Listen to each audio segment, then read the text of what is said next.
కదా. ఇంకా మంచి ప్రశ్న అడిగారు. దీంట్లో రెండు ఉంది. చచ్చిపోయేది. ఏం చచ్చిపోయేది మీకు తెలీదు. It is not suicide.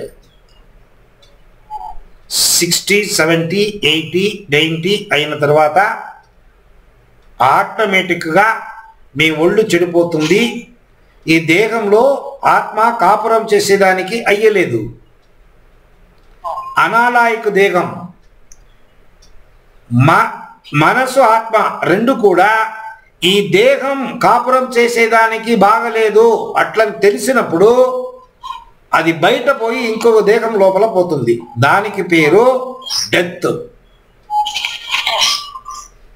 డెత్లో ఏమవుతుంది?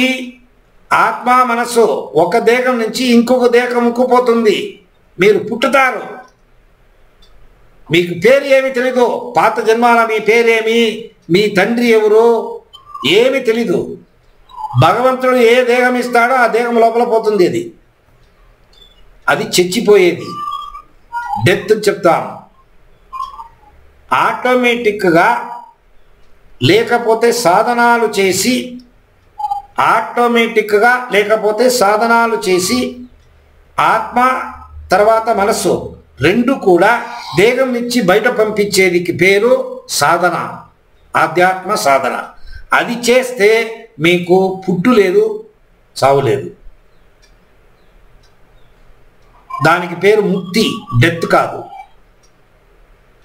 మీరే ప్రయత్నం చేసి ఆత్మని దేహం నుంచి బయట తీసేది.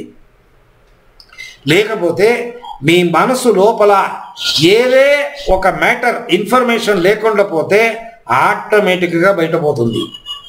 అట్లా పోతే no death, no birth. That is called ముక్తి.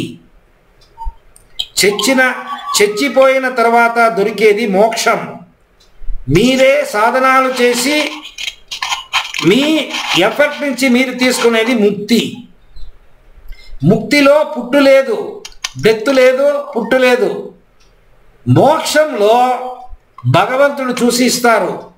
ఎంత పుణ్యకారం చేశారో దాన్ని లెక్కం పెట్టుకొని, ఓ ఈ మంచి పని చేశాడు, ఈయనకి పుట్టు వద్దు, రా నా దగ్గర అని పిలుచుకుంటాడు భగవంతుడు. దానికి పేరు మోక్షం. డెత్ తర్వాత దొరికేది మోక్షం, మీరే తీసుకునేది ముక్తి. అర్థమైందా?